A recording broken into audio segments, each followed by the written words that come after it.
यह कहानी एक गांव में रहने वाली गरीब मगर शुक्रगुजार बुढ़िया की है, जिसे लोग भुरिया कहकर पुकारते थे। उसके पास न धन दौलत थी न संतान, लेकिन वह हमेशा शुक्र अदा करती और जो कुछ भी मिलता उसी में संतोष करती।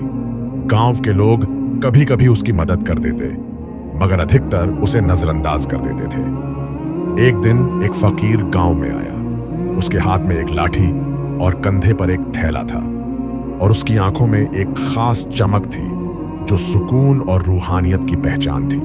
वह गांव के घरों के दरवाजों पर जाकर आवाज लगाने लगा, अल्लाह के नाम पर कुछ दे दो। जो लोग कुछ दे सकते थे उन्होंने फकीर को कुछ न कुछ दिया।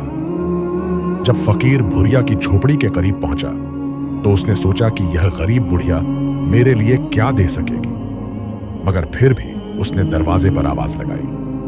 बुढ़िया ने जब फकीर की आवाज सुनी तो सोचा, मेरे पास तो कुछ भी नहीं, मगर अल्लाह के नाम पर मांगने वाले को खाली हाथ कैसे लौटा सकती हूं। उसके पास बस एक रोटी थी जो उसने अगले 2 दिन के लिए रखी थी, लेकिन उसने वही रोटी फकीर को दे दी।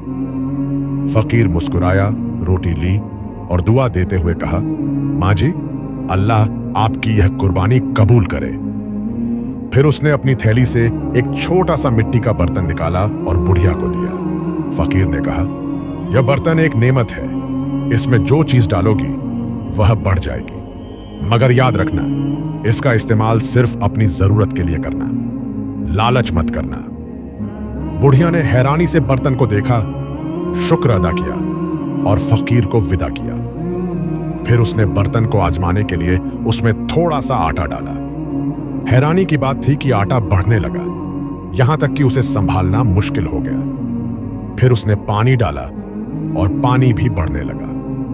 बुढ़िया खुशी से झूम उठी कि अब उसकी गरीबी दूर हो जाएगी। अब वह अपनी जरूरतों के मुताबिक बर्तन का इस्तेमाल करने लगी और खुशहाल हो गई। जब गांव के लोगों ने देखा कि बुढ़िया अचानक खुशहाल हो गई है तो वे हैरान रह गए। जब उन्होंने उससे इसका राज पूछा तो बुढ़िया ने उन्हें बर्तन के बारे में बताया। यह सुनकर कुछ लोग लालच में पड़ गए और बर्तन मांगने लगे, मगर बुढ़िया ने मना कर दिया।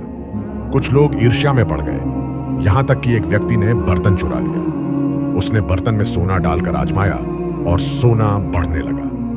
लालच में आकर वह लगातार बर्तन का इस्तेमाल करने लगा, यहां तक कि बर्तन ने काम करना बंद कर दिया।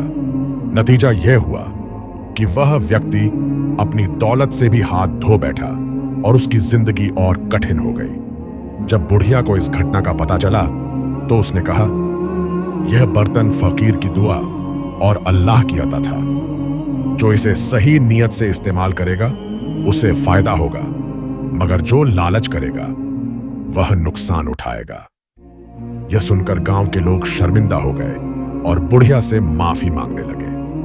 भुरिया ने सभी को माफ कर दिया और नसीहत दी कि हमेशा संयम और शुक्रगुजारी अपनानी चाहिए, क्योंकि लालच इंसान को बर्बाद कर देता है। यह कहानी आज भी हमारे लिए एक सबक है कि अल्लाह की दी हुई नेमतों का शुक्र अदा करना चाहिए और कभी लालच नहीं करना चाहिए।